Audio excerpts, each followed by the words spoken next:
Evo, dobar vam dan na početku konferencije za medije povodom obilježavanja Međunarodnog praznika rada ovdje u Maksimiru triju obrazovnih sindikata. Naime, konferenciju su sazvala tri obrazovna sindikata: Nezavisni sindikat znanosti i visokog obrazovanja, Nezavisni sindikat zaposlenih u srednjim školama i Školski sindikat Preporod. Zašto smo sazvali današnju konferenciju za medije? Pa ponajprije mi smo htjeli s jedne strane poslati jednu vrlo jaku poruku i jasnu poruku, a s druge pak strane htjeli smo biti danas među građanima, jer kao što ste vidjeli, dakle mi smo građane koji su danas došli u Maksimir, mi smo ih desecima tisuća pozivnica pozvali da dođu na naš prosvjed 9. svibnja. Koja bi trebala biti i koja jest najvažnija poruka s današnje naše konferencije za medije? Vidite ovdje ovaj natpis Prvosvibanjska lista srama. Sindikati već više od 140 godina obilježavaju ovaj praznik i na taj dan sindikati obično ukazuju na probleme s kojima se susreću radnici, ali i na probleme s kojima se susreću sindikati. Ova tri sindikata su unatrag godinu dana poduzimali najrazličitije aktivnosti. Organizirali smo prosvjede, skupljali smo potpise, dakle bili smo vrlo aktivni, na kraju smo i štrajkali kao što znate i sad se nalazimo pred novom aktivnošću. Zašto? Pa zato što želimo uvjeriti Vladu Republike Hrvatske da ono što se napravilo sa koeficijentima gdje se pod geslom za istu plaću jednak rad, za isti rad jednaka plaća, ispričavam se, zapravo donijelo novu nepravdu, a najveće žrtve te nepravde su radnici u odgoju, obrazovanju, znanosti. I zato mi danas najavljujemo svoj idući korak. Prije toga želimo poslati poruku koje su bile u ovih godinu dana najveće prepreke na putu ka ostvarenju naših ciljeva. Mi smo zato sastavili ovu prvosvibanjsku listu srama. Kao što vidite, na njoj je 5 osoba. Pritom smo se vodili onom da kao što svaki događaj ima datum i vrijeme, tako i svaki počinitelj ima ime i prezime. Dakle, mi želimo vrlo jasno poručiti tko su te osobe koje stoje iza ovakvih koeficijenata, tko su te osobe koje stoje iza miješanja u rad sindikata, tko su te osobe koje stoje iza zatiranja prosvjeda kao instituta zapravo demokratskog iskazivanja nezadovoljstva. Naravno, ovih 5 osoba, svaka ponaosob, ovdje će čuti se i razlozi zašto je kandidirana. I mi ćemo sada krenuti od natrag prema naprijed. Dakle, krenut ćemo prvo od ministra Marina Piletića i o njegovoj kandidaturi, odnosno obrazloženje njegove kandidature, o tome će više reći Matija Kroflin. Evo, mene je dopala čast da zapravo kažem nešto o našem prvom junaku ovdje danas, ministru Piletiću. Kao učitelj moramo reći da se ministar Piletić svojski potrudio da dođe na ovu našu listu, onako moglo bi se reći pošteno se isprsio. Svašta bismo mi mogli danas o njegovom djelovanju posljednjih godinu dana reći, ali izdvojit ćemo 3 događaja koja reflektiraju 3 njegove karakteristike, a to su ujedno i karakteristike politike ove naše Vlade. Prva karakteristika je apsolutno nerazumijevanje toga što je socijalni dijalog. Iz te karakteristike proizlazi vrlo jasno i jedan manjak demokratičnosti ili, ajmo to reći otvorenije, sklonost autoritarnosti. Druga karakteristika je sklonost lažljivosti. A treća karakteristika je zapravo ja bih rekao, jedna vrsta politikanstva. Pa da krenemo od prve. Prije jedno godinu i pola naš je ministar onako ispalio: Vlada će razgovarati sa svim sindikatima koji podržavaju njezin rad. A oni koji ne podržavaju, oni su politički motivirani, s njima nećemo razgovarati. Vidite da smo mi, primjerice negdje u Bjelorusiji, možda nikome ne bi ta izjava bila sporna, međutim, mi smo u srcu Europske unije.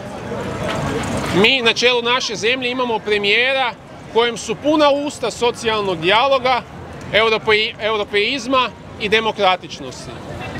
Mi smo mislili da je ovakva izjava u našim okolnostima, u našoj zemlji neprihvatljiva. Na to smo upozorili i ministra i premijera i nismo upozoravali samo mi.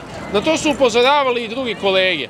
Međutim, kako bi se reklo, nije se primilo. Nije se dogodilo ništa. Dapače, dogodilo se suprotno. Mi već godinu i pola upozoravamo, imamo pregršt argumenata, vrlo jasno su ti svi argumenti na našoj strani, međutim, druga strana to ignorira. Premijer nije s nama, kao predstavnicima 30 i nešto tisuća njegovih zaposlenika, sjeo za stol punih godinu i pola. Pa vas ja sad ovdje pitam, je li je to smislen i normalan socijalni dijalog? Ne, drage kolegice, nije. Na nas, na sindikate, na obrazovanje i znanost se ide džonom. I gdje ćemo i kada ćemo na to upozoriti, ako ne na Međunarodni praznik rada i ako ne mi danas ovdje?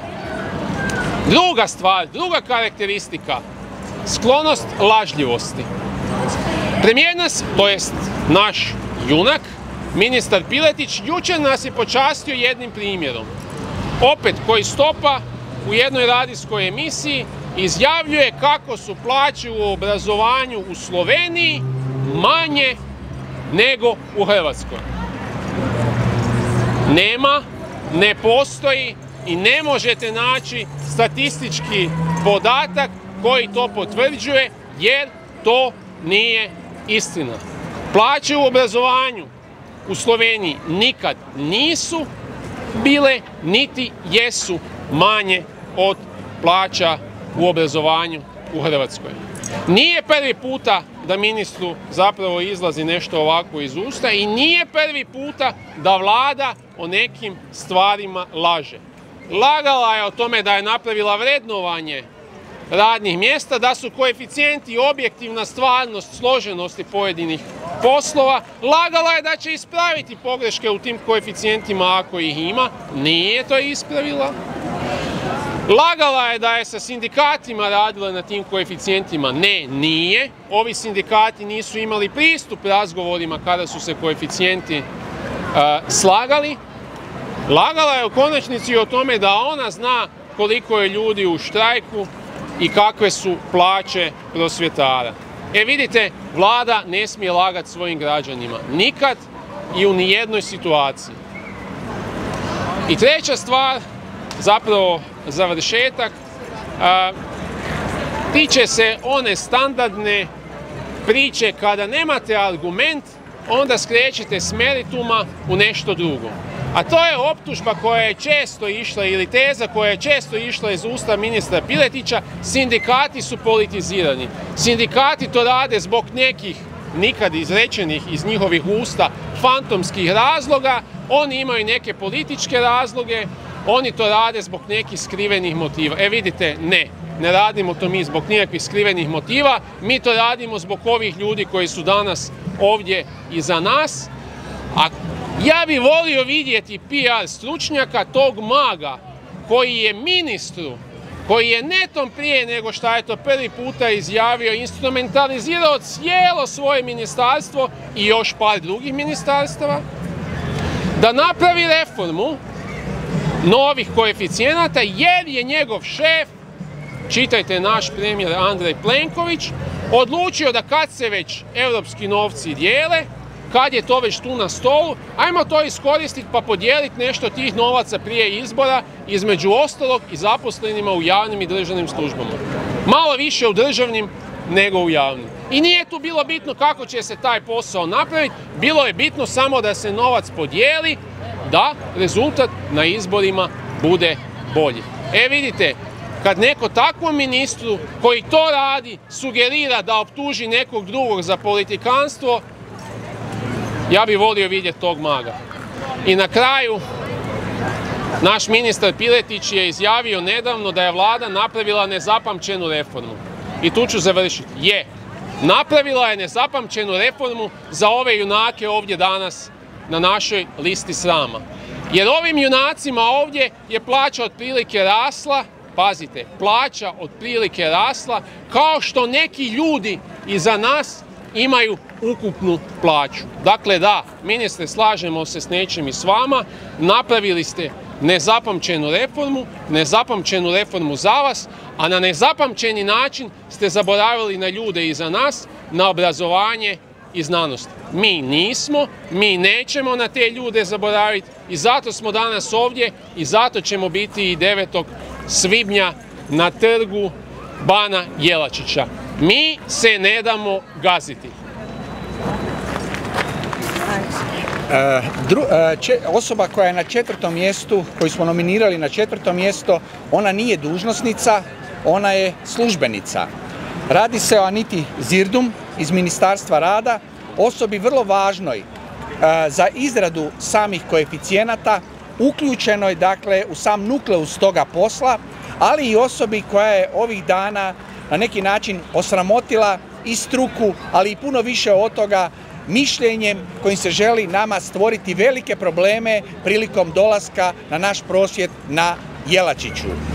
Čime je Anita Zirdum zaslužila ovu nominaciju, o tome više će reći Marija Veronkica Cvjetković. Dakle, na ovoj listi srama jest osoba koja je glavom i bradom sukreatorica sramotne uredbe o koeficijentima. Njeno ime je Anita Zirdum, zapamtite to ime, jer i ona nas je lagala dok je slagala naše koeficijente, koji su, suprotno našem obrazovanju i suprotno rečenom da će se napraviti izjednačavanje po sektorima u odnosu na stručnu spremu, doneseni sramotno niski. I tako nas je Anita Zirdum i opet pozicionirala na posljednje mjesto ispod svih nivoa i bez ikakvih relevantnih kriterija. I tu njezinu aktivnost nije stala. A ne, Anita Zirdum si je dopustila da bude umočena svojim vlastoručnim potpisom u još jednu sramotnu radnju. Potpisala je sramotno mišljenje Ministarstva rada kojim se brani zaposlenicima da iskoriste svoje pravo na plaćeni dopust za sudjelovanje na sindikalnim aktivnostima. Pravo koje je osigurano temeljnim kolektivnim ugovorom. Ona je tako u ime Ministarstva rada grubo srezala i time učinila povredu članka 5, točka 1, polazeći od Konvencije 87 i 98 Međunarodne organizacije rada, potpisnici su suglasni da će uvažavati opće društvenu važnost sindikata i sindikalnog rada zbog, i sad najvažniji stavak, većeg uključivanja svih zaposlenika u odlučivanje o uvjetima svoga rada i života. Anita Zirdum donošenjem mišljenja u ime Ministarstva rada i slanjem istog ravnateljima izravno se umiješala u rad sindikata, odnosno srezala je mogućnost njegovog djelovanja i srezala mogućnost uključivanja svih zaposlenika. Ovo je grubo kršenje zakona. Još je sramotnije kada znamo da je Anita Zirdum članica Povjerenstva za tumačenje temeljnog kolektivnog ugovora, a dopustila si je da zanemari povjerenstvo i da temeljni kolektivni ugovor protumači sama. Anita Zirdum je zanemarila i izignorirala tijelo čiji je član. Zar to nije dovoljno da ekspresno iz njega izleti? Na 3. mjestu naših nominacija nalazi se osoba iz Ministarstva obrazovanja, to je savjetnik Božo Pavičin. Možda nije toliko vidljiv, ali njegova nevidljiva ruka, njegovi prsti su upleteni u puno toga, u puno tih problema s kojima smo se mi cijelu ovu godinu susretali. O razlozima nominacije Bože Pavičina, Predrag Marković. Evo, kolega Stipić vam je uvodno rekao, Božo nevidljivi Pavičin. Još jedan lik u galeriji likova koji pokazuje kako ova vlada zapravo. Ono što se ja protivim da je on tek na 3. mjestu. Po meni on konkurira za visoko 2. mjesto, ako se vi slažete kolege, ja bih njegovu poziciju tako stavio. Ja bih još nešto rekao. On je u Ministarstvu obmane i manipulacije, obrazovanja i mladih, glavni savjetnik ministra. Očitno ga ili dobro savjetuje, kako misle mnogi u vladi, ili po našem mišljenju jako loše. Što je to glavni savjetnik? Među gotovo 100-tinjak savjetnika samo u našem ministarstvu on je jedini savjetnik ministra. Što bi to moglo biti? Stariji će znati, to je u osnovi politički komesar. A za one mlađe kojima to malo daleka stvar, odnosno to tako tumačenje, pa politički komesar ili komesar i ukratko ona osoba koja pazi da se direktive partijskog vrha, u ovom slučaju partijskog vrha sa Trga žrtava fašizma, provode u djelo. Kako ćemo ga pamtiti ili zlopamtiti? Pa pamtit ćemo ga po 2 stvari. Prvo, on je mastermind modularne nastave. One za koju se toliko zalažu i uvjeravaju javnost da ona mora krenuti u sljedeće školske godine. Istovremeno, oni su spremni trgovati s njom. Spremni su odustati od nje.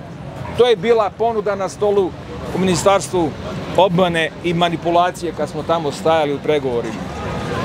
Toliko o njihovom inzistiranju, o njihovoj dosljednosti i o pripremljenosti te iste modularne nastave. To je po onom načelu, ovo su moji stavovi, ako vam se ne sviđaju, imam ja i druge.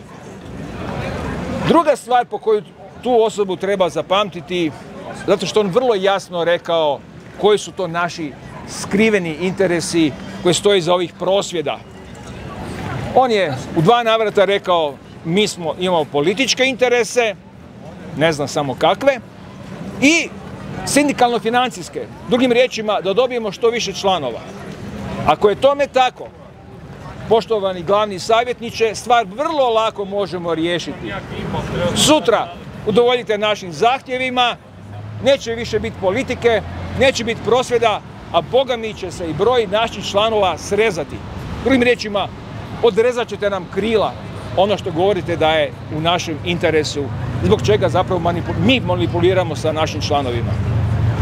I druga stvar u koju se mnogi od njih zapravo zaklinju, govore stalno na kraju svojih besjeda, jest da nama interesi djece i učenika trebaju biti na prvom mjestu. Dragi kolege iz vlade, nama oni jesu na prvom mjestu. Ali na taj način da mi razumijemo da samo zadovoljan i motiviran učitelj može adekvatno obrazovati tu istu djecu, da im može pružiti ono što oni trebaju dobiti. Samo zadovoljan učitelj je dobar učitelj.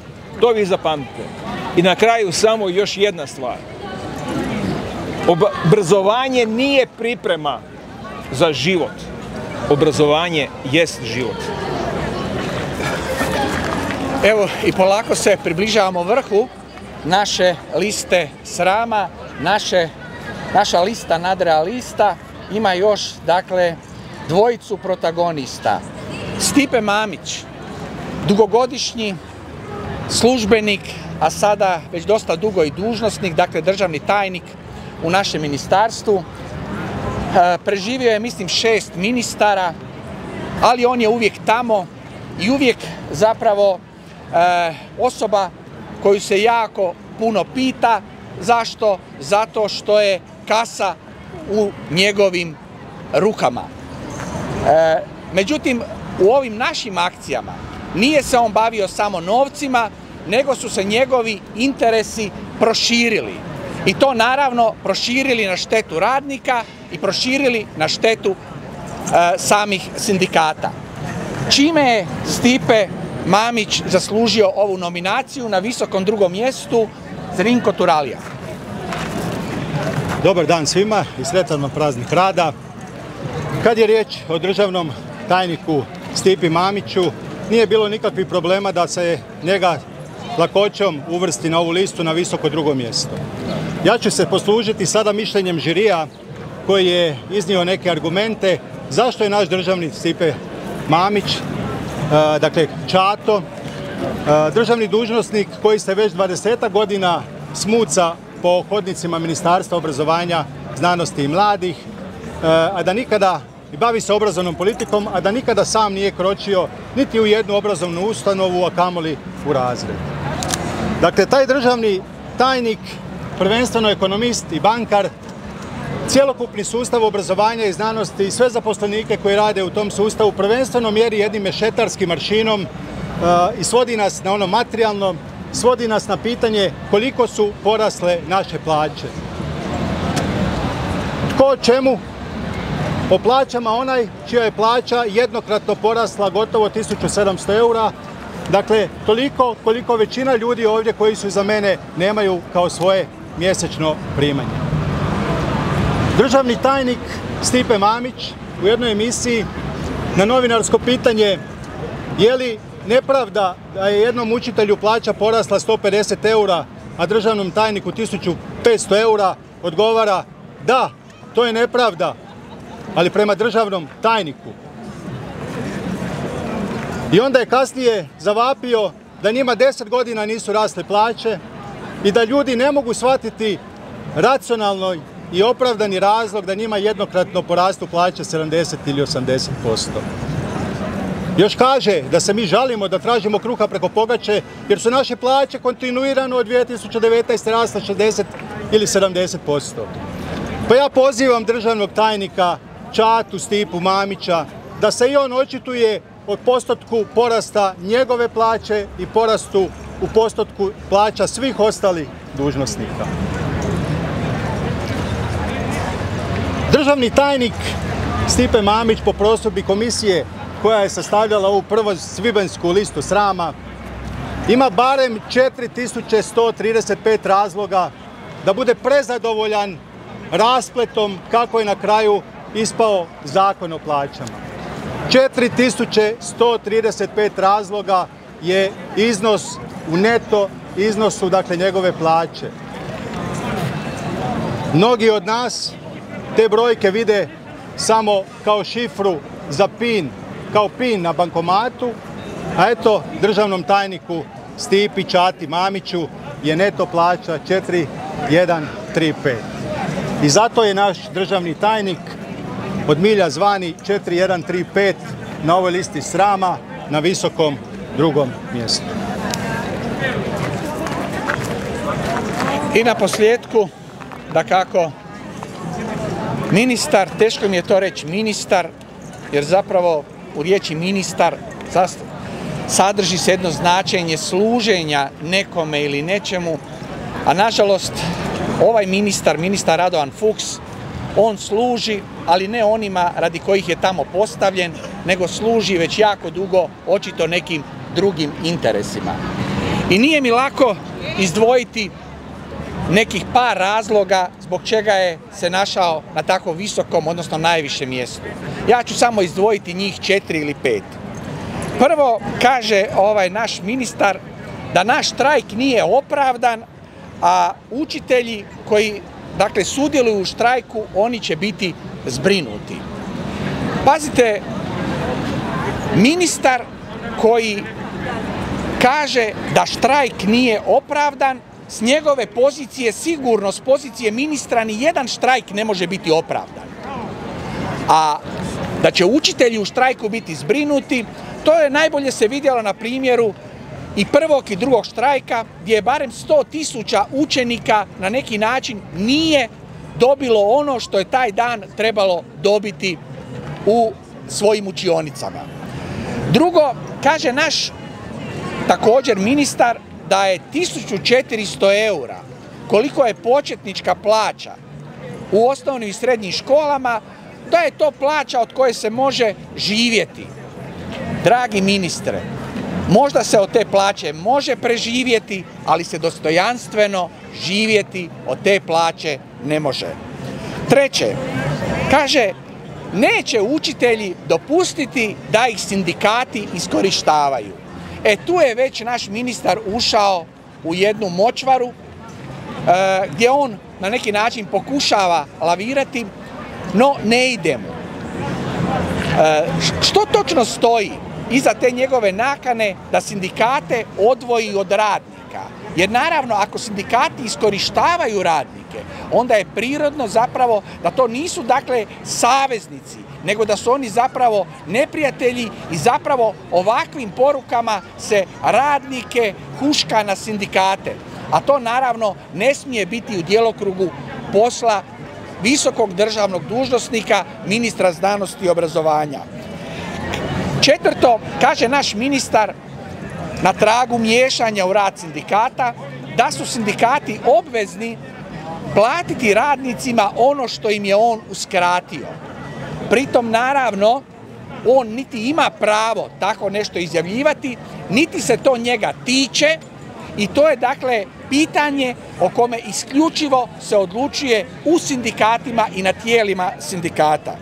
I na posljedku, možda nešto što je evo sad došlo na kraju, možda je najaktualnije, kaže naš ministar da radnik ima pravo prosvjedovati, ali nema pravo prosvjedovati u radno vrijeme, dakle dok radi. Moj dragi ministre, to bi moglo biti tako da u kolektivnom ugovoru kojeg su potpisali ministri Vlade Republike Hrvatske jasno ne piše da svi radnici u javnim službama mogu 2 dana godišnje iskoristiti za sindikalne aktivnosti. A prosvjed, dragi ministre, jest sindikalna aktivnost. I to ne bilo kakva sindikalna aktivnost, nego sindikalna aktivnost nad svim ostalim sindikalnim aktivnostima. Ja ću se ovdje zaustaviti. Dakle, ministar Radovan Fuchs, on je dakle osoba broj 1 nominirana na prvosvibanjskoj listi srama. Ovime smo mi zaključili ovu prvu točku naše konferencije za medije. Ja ću odmah, dakle, u nastavku, prije nego što vi dobijete priliku postaviti pitanja, ja ću odmah reći, dakle, i vezano uz ovo drugo, da, mi smo danas ovdje, nismo ovdje slučajno, mi naprosto znamo da velikog prosvjeda u Zagrebu nema bez Zagrepčana, dakle bez Zagrepčanki i Zagrepčana, dakle građana ovoga grada. Njih je danas najviše u Maksimiru i mi smo ovdje danas došli stoga jer želimo da nas bude najviše na Jelačiću. Danas u Maksimiru na praznik rada, a 9. svibnja na Jelačiću na Dan pobjede, na Dan Europe. Evo, ovdje ću se ja zaustaviti, vi možete postavljati pitanja, a onda nešto smo još spremili za sam kraj. Izvolite. Čekaj samo malo.